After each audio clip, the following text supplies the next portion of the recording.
Hi friends, I am Kamal Raj Mohan, Assistant Professor, Department of Commerce, Sri Krishnavaram VT Bhattadipat College. This is a small attempt to make you understand the difference between direct tax and indirect tax. Let me start with an example. Here is Mr. Anand, who is a very hardworking person, so that he is earning enormous income. So he has to pay income tax, right? So on a particular day, on a particular year, his tax liability comes to rupees 1 lakh. So he has to calculate that tax liability and he has to remit that tax liability to the government. So he directly pays the tax to the government. There is no intermediary between him and the government. This is the nature of income tax.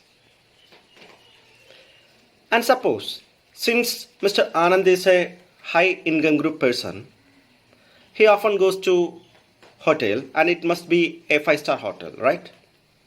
So he had tea from 5-star hotel and the bill comes to rupees 100. Normally he has to pay the bill of rupees 100 to the hotel. And he did it.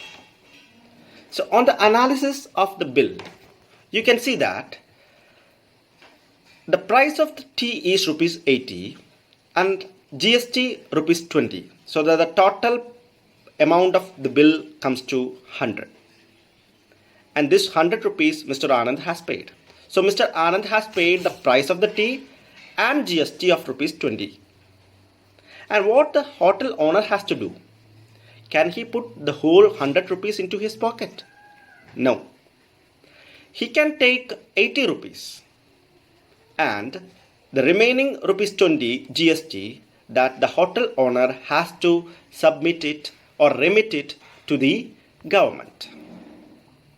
In this way, GST rupees 20 has been reached to the government indirectly, not directly. Because rupees 20 has been paid by Mr. Anand, not to the government, but to the hotel.